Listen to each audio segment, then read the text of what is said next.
إن الحمد لله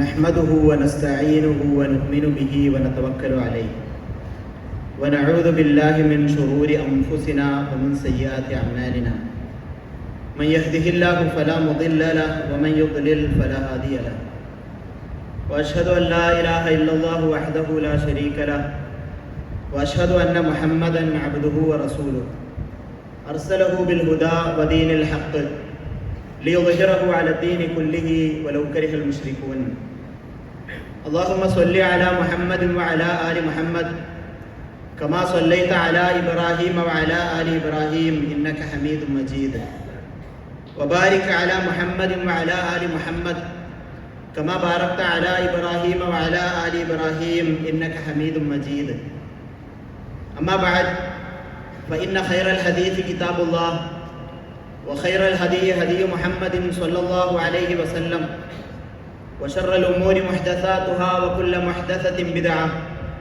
وكل بدعة ضلالة وكل ضلالة في النار يا أيها الذين آمنوا اتقوا الله حق تقاته ولا تموتن إلا وأنتم مسلمون يا أيها الذين آمنوا اتقوا الله وقولوا قولا سديدا يصلح لكم أعمالكم ويغفر لكم ذنوبكم ومن يطع الله ورسوله فقد فاز فوزا عظيما أعوذ بالله السميع العليم من الشيطان الرجيم يا بني آدم خذوا زينتكم عند كل مسجد وكلوا واشربوا ولا تسرفوا إنه لا يحب المسرفين. ഏറെ ആദരണീയരായ വിശ്വാസിനികളെ, ജീവിതത്തിൻ്റെ എല്ലാ മേഖലയിലും അള്ളാഹുവിനെ ഭയപ്പെട്ട് തഖ്വയോടുകൂടി ജീവിക്കണമെന്ന് ഉണർത്തുന്നു, വസിയത്ത് ചെയ്യുന്നു. ഫിലസ്തീൻ, ഇസ്രായേലിൻ്റെ ക്രൂര ചെയ്തികൾ കാരണം വിശന്നു മരിച്ചുകൊണ്ടേയിരിക്കുന്ന നേർചിത്രങ്ങൾ, അതിന് നാം ഏവരും സാക്ഷിയായിക്കൊണ്ടിരിക്കുന്ന ഒരു സമയത്താണ് നമ്മളുള്ളത്. ജനിച്ചു വീണ കുഞ്ഞിന്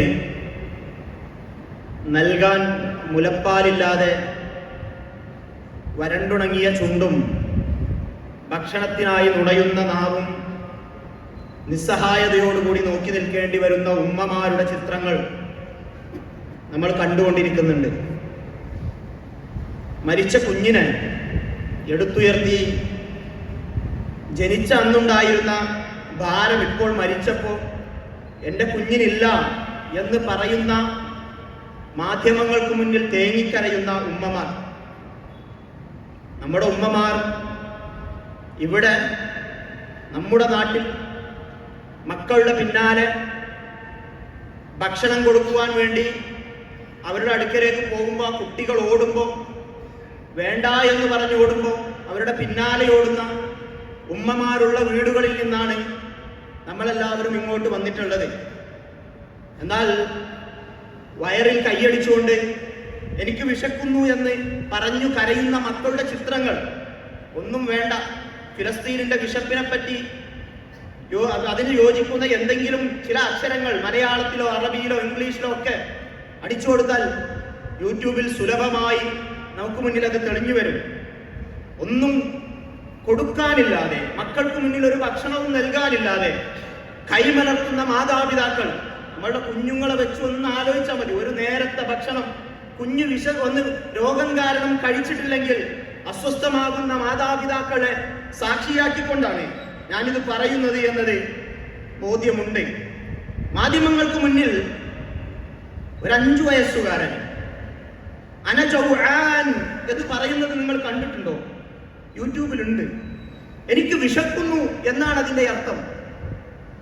അതിനും ദിവസങ്ങൾക്കു ശേഷം ആ കുഞ്ഞു മരിച്ചതിനെ കുറിച്ച് മീഡിയ നമുക്ക് മുന്നിൽ റിപ്പോർട്ട് പകരുന്നുണ്ട്. നല്ല തുടുത്തു തടിച്ച കവിളുണ്ടായിരുന്ന ഒരു കുഞ്ഞ്. അന്ന് അനജൗആൻ എന്ന് പറയുമ്പോൾ ആ കുഞ്ഞിന്റെ കണ്ണുകൾ കുഴിഞ്ഞിരുന്നു. തുടുത്തു നിന്നിരുന്ന അവന്റെ കവിൾ ഒട്ടിക്കറുത്തിരുന്നു. വിശന്ന് തളർന്നു വീഴുന്ന ആളുകളെ ഹോസ്പിറ്റലുകളിലേക്ക് എടുത്ത് ഓടുന്ന മനുഷ്യരുടെ വീഡിയോകൾ, ചിത്രങ്ങൾ നമുക്ക് കാണാൻ കഴിയും. വിശന്നു വീണ മനുഷ്യന് ഹോസ്പിറ്റലിൽ നിന്ന് കൊടുക്കാൻ കഴിയുന്ന മരുന്നെന്താണ് കൂട്ടരെ? എന്തു മരുന്നാണ് വിശപ്പിന് പകരമായി കൊണ്ട് നമുക്ക് കൊടുക്കുവാൻ കഴിയുക? നമ്മൾ ആലോചിക്കണം. നമുക്കുമുണ്ടായിരുന്നല്ലോ ഒരില്ലായ്മയുടെ കാലം. ഉച്ചക്കഞ്ഞി എന്നൊരു പ്രയോഗമുണ്ട്, അതിപ്പോഴും ഉണ്ട്. ഉച്ചക്ക് കുട്ടികൾക്ക് കൊടുക്കുന്ന ആ ചോറിനാണ് നമ്മൾ ഉച്ചക്കഞ്ഞി എന്ന് പറയുക. അതിന്ന് ഉച്ചക്കഞ്ഞിയൊന്നുമല്ല, അത് വിഭവസമൃദ്ധമായ ഭക്ഷണങ്ങളാണ്. പക്ഷെ അതൊരു കാലത്ത് ഉച്ചക്കഞ്ഞിയായിരുന്നു. ഒരൽപ്പം വറ്റി കിട്ടിയാൽ കിട്ടി, അതിലൊരുപാട് കഞ്ഞിവെള്ളമുള്ള ഒരു ഭക്ഷണം. ചോറ് സ്വപ്നമായിരുന്നു മലബാറുകാർക്ക് ഒരു കാലത്ത്. ഇവിടെയുള്ള തലനിരച്ച ആളുകൾക്കൊക്കെ അവരുടെ ജീവിതത്തിന്റെ ഓർമ്മയായി തന്നെ അത് ഉണ്ടാകും. ചോറ് ഒരു സ്വപ്നമായിരുന്ന ഒരു കാലം. കഞ്ഞിവെള്ളമായിരുന്നു കാര്യമായിട്ടും ആളുകൾക്ക് കിട്ടുക.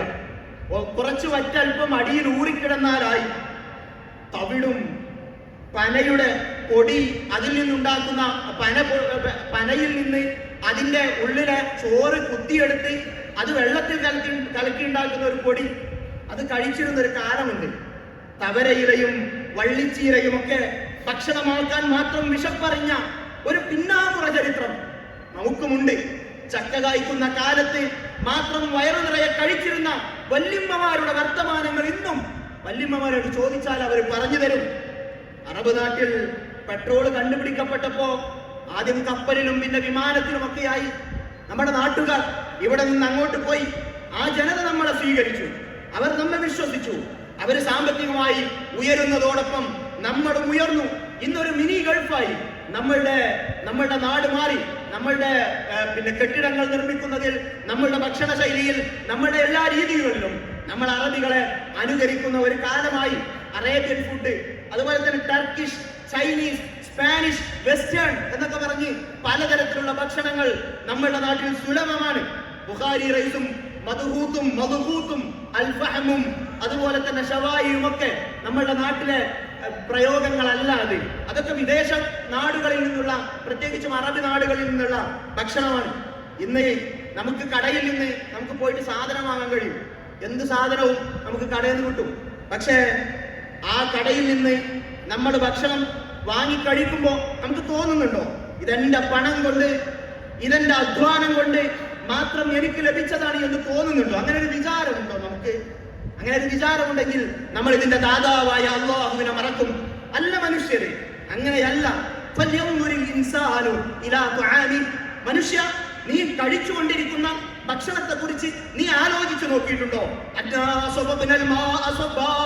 ആകാശത്ത് നിന്ന് പേമാരി കണക്കെ നാം മഴ വർഷിപ്പിച്ചു തന്നിട്ട്, വരണ്ടുണങ്ങിയ മണ്ണിനെ കീറി മാറ്റിക്കൊണ്ട് ചെടികൾ നാം വിട്ടു വളർന്നിട്ട്, അതിൽ നിന്ന് നാം ധാന്യങ്ങളെ മുളപ്പിച്ചു തന്നു. പച്ചക്കറിയും മുന്തിരിയും നാം ഉൽപ്പാദിപ്പിച്ചു തന്നു. അതുപോലെ തന്നെ ഒലിവും ഈത്തപ്പനയും മുളപ്പിച്ചു തന്നു. ഇടതൂർന്ന തോട്ടങ്ങൾ ഞാൻ നിനക്ക് സമ്മാനിച്ചു. നിറഞ്ഞ ഫ്രൂട്ടുകളും അതുപോലെ തന്നെ കന്നുകാലികൾക്ക് കഴിക്കുവാനുള്ള പുല്ലും എല്ലാം സമ്മാനിച്ചു. മതാഅല്ലക്കും, നിങ്ങൾക്കുള്ള വിഭവമായിക്കൊണ്ട്, വലി അൻആമിക്കും, നിങ്ങളുടെ കന്നുകാലികൾക്കുള്ള ഭക്ഷണമായിക്കൊണ്ട് എന്ന് അല്ലാഹു സുബ്ഹാനഹു വ തആല പറയാണ്. പടച്ചോൻ തന്നതുകൊണ്ടാണ്, പടച്ചോൻ ഈ മഴ വർഷിപ്പിച്ചത് കൊണ്ടാണ്, പടച്ചോൻ ഈ കൃഷിയെ ഉൽപ്പാദിപ്പിച്ചു തന്നതുകൊണ്ട് മാത്രമാണ് നമുക്ക് നന്നായി ഭക്ഷണം കഴിക്കുവാൻ കഴിയുന്നത് എന്ന ബോധം നമ്മളുടെ മനസ്സിൽ ഉണ്ടാകണം. ഇതൊരു അനുഗ്രഹമാണ് എന്ന ഒരു ബോധം ഓരോ സമയത്തും ബിസ്മില്ലാഹിർ റഹ്മാനിർ റഹീം, ഈ ഭക്ഷണം എനിക്ക് സമ്മാനിച്ച അല്ലാഹുവിന്റെ നാമത്തിൽ ഞാനിത് കഴിക്കുന്നു എന്ന ബോധം ഉണ്ടാകണം മനുഷ്യരെ. കാരണം അത് തടയപ്പെട്ട 1000 മനുഷ്യർ വിശന്ന് അസ്ഥികൂടങ്ങൾ മാത്രമായി, വിശപ്പ് അവരുടെ ശരീരങ്ങളെ തിന്ന് അവസാനം എല്ലുകൂടങ്ങൾ മാത്രമായി ജീവിക്കുന്ന ഫിലിസ്തീൻ നമുക്ക് മുന്നിൽ സാക്ഷിയായുള്ള സമയത്താണ് നമ്മൾ രുചികരമായ ഭക്ഷണം ആസ്വദിച്ചുകൊണ്ട് കഴിക്കുന്നത് എന്ന ബോധം നമുക്കുണ്ടാകണം. റസൂൽ സല്ലല്ലാഹു അലൈഹി വസല്ലമയുടെ മദീന വിശന്നുകൊണ്ടിരിക്കുന്ന റസൂൽ സല്ലല്ലാഹു അലൈഹി വസല്ലം, വിശപ്പ് കാരണം സഹിക്കുവാൻ കഴിയാത്ത ഉമർ, വിശപ്പ് അസഹ്യമായി കൊണ്ട് പ്രയാസപ്പെട്ടിരിക്കുന്ന അബൂബക്കർ റളിയല്ലാഹു അൻഹു, അവർ 3 പേരും പുറത്തേക്കിറങ്ങി. അവിചാരിതമായി ആ 3 കൂട്ടുകാരും കണ്ടുമുട്ടി. 3 പേരെയും പുറത്തിറക്കിയത് വിശപ്പാണ്. റസൂൽ സല്ലല്ലാഹു അലൈഹി വസല്ലമയോട് അബൂബക്കർ റളിയല്ലാഹു അൻഹുവും ഉമർ റളിയല്ലാഹു അൻഹുവും പറഞ്ഞു, അൽ ജൂഅ യാ റസൂലല്ലാഹ്, വിശപ്പ് സഹിക്കാൻ കഴിയുന്നില്ല. അവർ ഒരു അൻസ്വാരിയായ സഹാബിയുടെ വീട്ടിലേക്ക് പോയി. അദ്ദേഹം അവർക്ക് വേണ്ടി ബൽഹ റുതബ് പോലെയുള്ള നല്ല മുന്തിയ ഇനം ഈത്തപ്പഴങ്ങൾ കൊടുത്തു. ആടിനെ അറുത്ത് അവർക്ക് ഭക്ഷണം ഉണ്ടാക്കി കൊടുത്തു. അതൊക്കെ കഴിച്ചതിന് ശേഷം റസൂൽ സല്ലല്ലാഹു അലൈഹി വസല്ലം പറയുന്ന ഒരു വാക്കുണ്ട്, വല്ലദീ നഫ്സി ബിയദി, എന്റെ ആത്മാവ് ആരുടെ കയ്യിലാണോ അവൻ തന്നെയാണ് സത്യം. ലതുസ്അലുന്ന അൻ ഹാദൻ നഈം യൗമൽ ഖിയാമ. അറിയണേ എന്റെ പ്രിയ കൂട്ടുകാരെ, അറിയണേ, സഹാബികളായ അബൂബക്കർ റളിയല്ലാഹു അൻഹുവിനോടും ഉമർ റളിയല്ലാഹു അൻഹുവിനോടും റസൂൽ പറയാണ്, ഈ അനുഗ്രഹമുണ്ടല്ലോ, വിശന്നൊട്ടിയ വയറുമായി കടന്നു വന്ന് മൃഷ്ടാന്ന ഭോജനം നടത്തി സുഭിക്ഷമായ ഭക്ഷണം കഴിച്ചിരിക്കുന്ന നാം, ഇത് അനുഗ്രഹമാണെന്ന് അറിയണേ എന്ന് പറഞ്ഞുകൊണ്ട് റസൂൽ സല്ലല്ലാഹു അലൈഹി വസല്ലമ പറയാണ്, അഖ്റജകും മിൻ ബുയൂതികുമുൽ ജൂഅ, വിശപ്പാണ് നിങ്ങളെ വീടകങ്ങളിൽ നിന്ന് പുറത്തിറക്കിയത്. സുമ്മ ലം തർജിഉ ഹത്താ അസാബകും ഹാദൻ നഈം, പിന്നെ ഈ അനുഗ്രഹം ലഭിച്ചുകൊണ്ടാണ് നിങ്ങൾ തിരിച്ചു പോകുന്നത്. ഇതിനെക്കുറിച്ച് അല്ലാഹു സുബ്ഹാനഹു വ തആല ചോദിക്കും, സുമ്മ ലതുസ്അലുന്ന യൗമഇദിൻ അനിൻ നഈം, പിന്നീട് നമ്മളുടെ അനുഗ്രഹങ്ങളെ കുറിച്ചെല്ലാം അല്ലാഹു സുബ്ഹാനഹു വ തആല ചോദിക്കുമെന്ന റസൂൽ ഖുർആനിന്റെ ഓർമ്മപ്പെടുത്തൽ നമ്മുടെ മനസ്സിലുണ്ടാകണം. നന്ദി കാണിക്കണം. അല്ലാഹുവിന്റെ മുന്നിൽ നന്ദി കാണിക്കുന്നവരായി നമ്മൾ മാറേണ്ടതുണ്ട്. പലപ്പോഴും ഭക്ഷണം പറ്റാത്തതൊക്കെ ഉണ്ടാവും. എല്ലാവർക്കും എല്ലാ ഭക്ഷണം പറ്റിക്കോളൊന്നുമില്ല. ചിലർക്ക് ചില ഭക്ഷണം, എല്ലാവർക്കും ഒരേ ഭക്ഷണം ഇഷ്ടപ്പെട്ടോളൊന്നുമില്ല. ഒരു വീട്ടിൽ തന്നെ പലതിനെ പറ്റിയും പലർക്കും പല അഭിപ്രായം ഉണ്ടാവും. പക്ഷെ കുറ്റം പറയാൻ നിൽക്കണ്ട. എന്താ, പരിപ്പാണോ പയറാണോ വേറെന്തെങ്കിലും ഒക്കെ ആണോ എന്നൊക്കെ പറഞ്ഞിട്ട് കുറ്റം പറയണ്ട. അതൊക്കെ പടച്ചോനുണ്ടാക്കി തന്ന വിഭവങ്ങളാണ്. ഭക്ഷണത്തെ നിന്ദിക്കരുത്. പടച്ചോൻ തന്ന റിസ്ക്കാണത്. അതില്ലെങ്കിൽ ജീവിതം ഉണ്ടാവൂല. ആ ഭക്ഷണം മുന്നിൽ കൊണ്ടുവരുന്ന സമയത്ത് അതിനെ കുറ്റം പറയുന്ന രീതി ഉണ്ടാവരുത്. എപ്പോഴും നമ്മളൊരു ശീലമാണ്. അല്ലാതെ അഭിപ്രായം പറയും, കുറ്റം പറയും, മോശപ്പെടുത്തും. റസൂൽ സല്ലല്ലാഹു അലൈഹി വസല്ലമയുടെ രീതി അതായിരുന്നില്ല. മആബ റസൂലുള്ളാഹി സ്വല്ലല്ലാഹു അലൈഹി വസല്ലം തആമൻ ഖത്ത്, റസൂൽ സല്ലല്ലാഹു അലൈഹി വസല്ലം ഒരു ഭക്ഷണത്തെയും കുറ്റം പറയൂലായിരുന്നു. റസൂൽ സല്ലല്ലാഹു അലൈഹി വസല്ലമ കാന ഇദാ ഇസ്തഹാ ശൈഅൻ അകല, റസൂലിന് ഇഷ്ടപ്പെട്ടോ റസൂൽ കഴിക്കും. വൈൻ കരിഹു തറക, റസൂലിന് വേണ്ട, റസൂൽ അതിനെ കുറ്റം പറയാൻ നിൽക്കില്ല, റസൂൽ കഴിക്കൂല. ആ ഒരു മാന്യത നമ്മൾ സ്വീകരിക്കണ്ടേ? നമുക്ക് ഇഷ്ടപ്പെട്ടതല്ലെങ്കിൽ കഴിക്കണ്ട, എന്തിനാ കുറ്റം പറയുന്നത്? ആ രീതി ഒരിക്കലും നമ്മളിൽ നിന്ന് ഉണ്ടാകാൻ പാടില്ല. ഭക്ഷണം വേസ്റ്റ് ആക്കരുത്, ഭക്ഷണം വേസ്റ്റ് ആക്കി കളയരുത്. ഇത് അത്രമേൽ വലിയ പടച്ചോന്റെ അനുഗ്രഹമാണ് എന്ന ബോധം നമുക്ക് ഉണ്ടാകണം. റസൂൽ സല്ലല്ലാഹു അലൈഹി വസല്ലം പറയാണ്, ഇദാ സഖതത് ലുഖ്മതു അഹദികും, നിങ്ങൾ ആരുടെയെങ്കിലും ഒരു ഉരുള, കഴിക്കുന്ന ഒരു ഭക്ഷണത്തിന്റെ ഒരു ഉരുള നിലത്തേക്ക് വീണു, എന്നിട്ട് റസൂൽ സല്ലല്ലാഹു അലൈഹി വസല്ലം പറയാണ്, ഫൽയുമിത് അൻഹാ അൽ അദാ വൽയഅകുൽഹാ, എന്നാൽ അതിലെ ആ വേസ്റ്റ് ഒക്കെ എന്തെങ്കിലും പൊടിയോ മണ്ണൊക്കെ ആണെങ്കിൽ അത് തട്ടിക്കളഞ്ഞിട്ട് അവൻ കഴിച്ചു കൊള്ളട്ടെ. വലാ യദഅഹാ ലിശൈത്താൻ, ശൈത്താന് വേണ്ടി അത് ഉപേക്ഷിക്കരുത്. വഅമറനാ അൻ നസ്ലുതൽ ഖസ്അ, റസൂൽ സല്ലല്ലാഹു അലൈഹി വസല്ലം പറഞ്ഞതാണ്, പാത്രം വടിച്ചു കഴിക്കണമെന്ന്, പാത്രത്തിലുള്ളത് മുഴുവൻ വടിച്ചു കഴിക്കണം എന്ന് റസൂൽ സല്ലല്ലാഹു അലൈഹി വസല്ലം പറയാണ്. നമ്മൾക്ക് എത്രത്തോളം ഭക്ഷണം നമ്മളുടെ സ്റ്റോക്ക് റൂമിൽ എത്ര തന്നെ ഭക്ഷണം ഉണ്ടെങ്കിലും ഉള്ള ഭക്ഷണം വേസ്റ്റ് ആക്കാതെ കഴിക്കണം. ഫൈനകും ലാ തദറൂന ഫീ അയ്യി തുആമികുമുൽ ബറക, നിങ്ങൾക്കറിയില്ല നിങ്ങളുടെ ഭക്ഷണത്തിൽ ഏതിലാണ് അല്ലാഹു നിങ്ങൾക്ക് ബറക്കത്ത് നിശ്ചയിച്ചിരിക്കുന്നത് എന്നത് അറിയില്ല. അതുകൊണ്ട് തന്നെ ഭക്ഷണം ഒരിറ്റു പോലും വേസ്റ്റ് ആക്കരുത് എന്ന് റസൂൽ സല്ലല്ലാഹു അലൈഹി വസല്ലമ നമ്മളോട് പറയാണ്. ഈ അനുഗ്രഹം ഇത് തന്ന പടച്ചോൻ നമ്മളോട് പറഞ്ഞ വലിയൊരു കൽപ്പനയാണ്. ഭക്ഷണവും വെള്ളവും ഒക്കെ വലത് കൈ കൊണ്ട് കുടിക്കണമെന്ന്. ഇത് തന്നത് പടച്ചവനാണെങ്കിൽ അത് ഏത് കൈ കൊണ്ട് കഴിക്കണമെന്ന്, അത് ഏത് കൈ കൊണ്ട് കുടിക്കണമെന്ന് അത് അല്ലാഹു പറഞ്ഞു തന്നിട്ടുണ്ട്. റസൂൽ സല്ലല്ലാഹു അലൈഹി വസല്ലം പറഞ്ഞിട്ടുണ്ട്. അത് അനുസരിക്കണം. ലാ യഖുലന്ന അഹദുകും ബിശിമാലി, നിങ്ങൾ ഒരാളും ഇടത് കൈ കൊണ്ട് ഭക്ഷണം കഴിക്കരുത്. വലാ യശ്റബന്ന ബിഹാ, വലത് കൈ കൊണ്ട് ഇടത് കൈ കൊണ്ട് ഭക്ഷണം മാത്രമല്ല കഴിക്കാൻ പാടില്ലാത്തത്, ആ ഇടത് കൈ കൊണ്ട് നിങ്ങൾ വെള്ളം കുടിക്കുകയും ചെയ്യരുത്. ഇത് മലയാളികൾക്ക് അറിയാത്തൊരു ശീലമാണ് പലപ്പോഴും. അതല്ലെങ്കിൽ നമ്മൾ ഗൗരവം കാണിക്കാത്തൊരു ശീലമാണ്. വിശ്വാസികൾ എന്ന നിലയ്ക്ക് റസൂൽ സല്ലല്ലാഹു അലൈഹി വസല്ലമയുടെ കൽപ്പനയാണ്, വലത് കൈ കൊണ്ട് ഭക്ഷണം കഴിക്കുന്നവരെ അതേപോലെ തന്നെ വലതു കൈ കൊണ്ട് വെള്ളം കുടിക്കണം. ഫഇന്ന ശൈത്വാന യഅകുലു ബിശിമാലിഹി വയശ്റബു ബിഹാ, തീർച്ചയായും പിശാചാണ് ഇടത് കൈ കൊണ്ട് ഭക്ഷണം കഴിക്കുന്നവൻ, ഇടത് കൈ കൊണ്ട് വെള്ളം കുടിക്കുന്നവൻ എന്ന് റസൂൽ സല്ലല്ലാഹു അലൈഹി വസല്ലമ നമുക്ക് പറഞ്ഞു തരികയാണ്. അതുകൊണ്ട് തന്നെ ചുരുക്കം ഇത്രയാണ്: ഭക്ഷണം അത് വല്ലാത്ത ഒരു അനുഗ്രഹമാണ്. ആ തിരിച്ചറിവ് നമുക്കുണ്ടാകണം. അതിൽ നമ്മൾ നന്ദി കാണിക്കണം. അത് തടയപ്പെട്ട ആളുകൾക്ക് വേണ്ടി നാം പ്രാർത്ഥിക്കണം.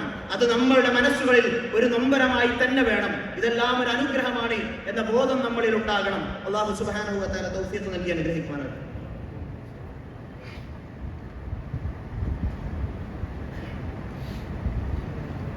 അൽഹംദുലില്ലാഹി വഹ്ദഹു വനസറ അബ്ദഹു വഹസമ അൽഅഹ്സാബ വഹ്ദഹു ഉസല്ലി വഉസല്ലിമു അലാ അഫ്ദലി സ്വലാത്തി വഅസ്ക സലാമി വഅതമ തസ്ലീം അലാ നബിയിന മുഹമ്മദിൻ സ്വല്ലല്ലാഹു അലാ ആലിഹി വഅസ്ഹാബിഹി വസല്ലമ തസ്ലീമൻ കസീറ.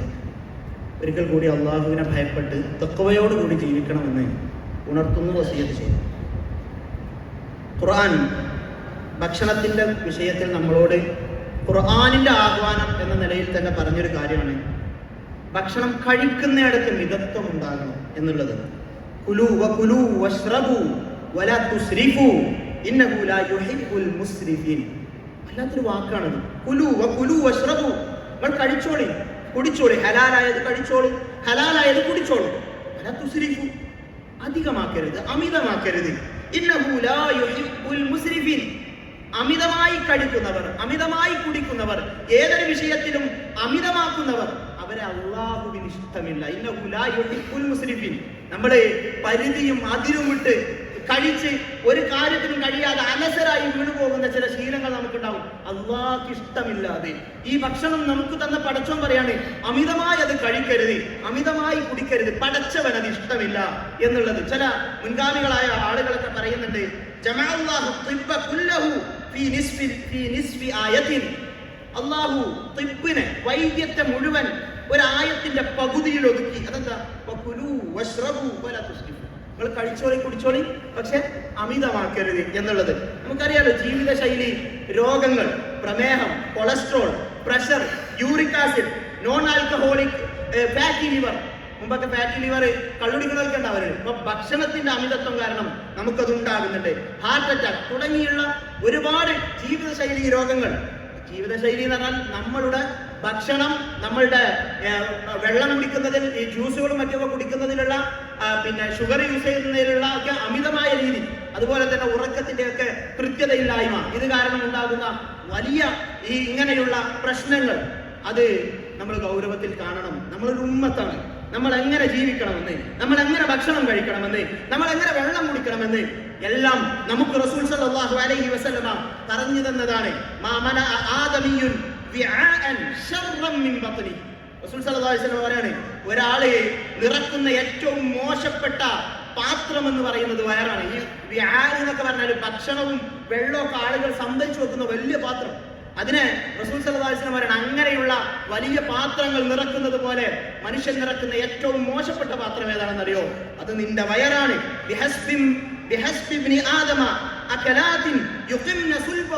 ഒരു മനുഷ്യന് അവന്റെ മുതുകു നേരെയാകാനുള്ള ഭക്ഷണം മാത്രം മതി. ഇനി അത് സാധിക്കൂലേ എങ്കിൽ നിന്റെ വയറിന്റെ 1/3 ഭാഗം അത് ഭക്ഷണത്തിനുള്ളതാണ്. മൂന്നിലൊരു ഭാഗം വെള്ളത്തിനുള്ളതാണ്. 1/3 ഭാഗം നിനക്ക് അവിടെ അത് ഒഴിവാക്കിയിടാൻ, കാലിയായി കിടക്കാനുള്ളതാണ്. വയറ് മുഴുവനായി നിറഞ്ഞാൽ അത് നമ്മളുടെ ആരാധനകളെ ബാധിക്കും, നമ്മളുടെ ഉന്മേഷത്തെ ബാധിക്കും, നമ്മുടെ ദൈനംദിന പ്രവർത്തനങ്ങളെ ബാധിക്കും, എല്ലാം ബാധിക്കും. അതുകൊണ്ട് തന്നെ റസൂൽ സല്ലല്ലാഹു അലൈഹി വസല്ലം പറയാണ്, ഭക്ഷണത്തിന്റെ കാര്യത്തിൽ അമിതമാകുന്ന രീതി ഉണ്ടാകാൻ പാടില്ല. അത് വളരെ ഗൗരവത്തോടു കൂടി നമ്മൾ മനസ്സിലാക്കേണ്ടുന്ന വിഷയമാണ്. ഇന്ന് നമ്മൾക്കിടയിൽ ഉണ്ടാകുന്ന ഈ അതിരുവിട്ട രീതിയിലുള്ള ഭക്ഷണക്രമവും മറ്റുമൊക്കെ നമ്മളെ രോഗികളാക്കിക്കൊണ്ടിരിക്കുന്ന ഒരു കാലമാണ്. അവിടെ തന്നെ നമ്മളുടെ സഹോദരന്മാർ, അൽ മുസ്ലിമു ലിൽ മുസ്ലിം കൽ ബുൻയാനി യശുദ്ദു ബഅദുഹു ബഅദാ. ഒരു മുസ്ലിം മറ്റൊരു മുസ്ലിമിന് ഒരു കെട്ടിടം പോലെയാണ്. ഒരു കെട്ടിടത്തിലെ ഓരോ കല്ലുകളും ചേർത്ത് വെക്കുമ്പോഴാണ് അത് ഭദ്രമായ ഒരു കെട്ടിടമായി മാറുന്നത്. അതുപോലെ മുസ്ലിം ഉമ്മത്ത് അത് ഏത് നാട്ടിലുള്ള ആളുകളായിരുന്നാലും അവർ നമ്മളുടെ വേദനകളാകണം, അവർ നമ്മളുടെ സങ്കടങ്ങളാകണം, അവർ നമ്മളുടെ പ്രാർത്ഥനകളിൽ ഉണ്ടാകണം. അവർക്ക് വേണ്ടിയുള്ള പരിശ്രമങ്ങൾ നാം നടത്തണം. അല്ലാഹുവേ, ഫിലസ്തീനിലെ ഞങ്ങളുടെ ജനങ്ങൾ, ഞങ്ങളുടെ സഹോദരങ്ങൾ, അവര് ഭക്ഷണമില്ലാതെ, വെള്ളമില്ലാതെ പ്രയാസപ്പെട്ടുകൊണ്ടിരിക്കുകയാണ്. പടച്ചവനെ, നീ അവർക്ക് വെള്ളം നൽകണേ അല്ലാ, നീ അവർക്ക് ഭക്ഷണം നൽകണേ അല്ലാ. അവരുടെ ദുരിതങ്ങളും പ്രയാസങ്ങളും നീ ദൂരീകരിച്ചു കൊടുക്കണേ റബ്ബേ. അല്ലാഹുവേ, ഞങ്ങളുടെ നാട്ടിൽ ഈ സമാധാനവും ഈ സുഭിക്ഷതയും ഈ സ്വസ്ഥതയും എല്ലാം നീ നിലനിർത്തി തരണേ റബ്ബേ. നീ ചെയ്തു തരുന്ന അനേകായിരം അനുഗ്രഹങ്ങൾക്ക് നന്ദി കാണിക്കുന്നവരിൽ നീ ഞങ്ങളെ ഉൾപ്പെടുത്തണേ റഹ്മാനെ. ഞങ്ങളിൽ നിന്നും വന്നുപോയ തെറ്റുകുറ്റങ്ങൾ നീ വിട്ടുപുറത്ത് മാപ്പാക്കി തരണേ റഹ്മാനെ. ഞങ്ങളിൽ നിന്നും മരിച്ചുപോയ ഞങ്ങളുടെ മാതാപിതാക്കൾ, ഞങ്ങളുടെ കുടുംബക്കാർ, ഞങ്ങളുടെ ബന്ധുമിത്രാദികൾ, ഞങ്ങളുടെ സുഹൃത്തുക്കൾ, അവർക്കെല്ലാം മഗ്ഫിറത്തും മർഹമത്തും പ്രദാനം നൽകി അനുഗ്രഹിക്കണേ റഹ്മാനെ. അല്ലാഹുമ്മ ഗ്ഫിർ ലിൽ മുഅ്മിനീന വൽ മുഅ്മിനാത്ത് വൽ മുസ്ലിമീന വൽ മുസ്ലിമാത്ത് الأحياء منهم والأموات إنك مجيب الدعوات وقاضي الحاجات. اللهم ربنا اصرف عنا عذاب جهنم إن عذابها كان غراما إنها ساءت مستقرا ومقاما. اللهم أعز الإسلام والمسلمين وأذل الشرك والمشركين. اللهم أعز الإسلام والمسلمين وأذل الشرك والمشركين. اللهم دمر أعداءنا وأعداءك وأعداء الدين. اللهم دمر أعداءنا وأعداءك وأعداء الدين. اللهم ربنا هب لنا من أزواجنا وذرياتنا قرة أعين واجعلنا للمتقين إماما. اللهم ربنا ظلمنا أنفسنا وإن لم تغفر لنا وترحمنا لنكونن من الخاسرين. اللهم احفظ بلادنا، اللهم احفظ بلادنا، اللهم احفظ بلادنا وأئمتنا وأمتنا وعلماءنا وأمراءنا وأولادنا وشبابنا من كل الفتن ما ظهر منها وما بطن ومن كيد الشيطان. اللهم إنا نعوذ بك من الشقاق والنفاق وسوء الأخلاق. اللهم ربنا تقبل منا إنك أنت السميع العليم وتب علينا إنك أنت التواب الرحيم. اللهم ربنا آتنا في الدنيا حسنة وفي الآخرة حسنة وقنا عذاب النار والحمد لله رب العالمين.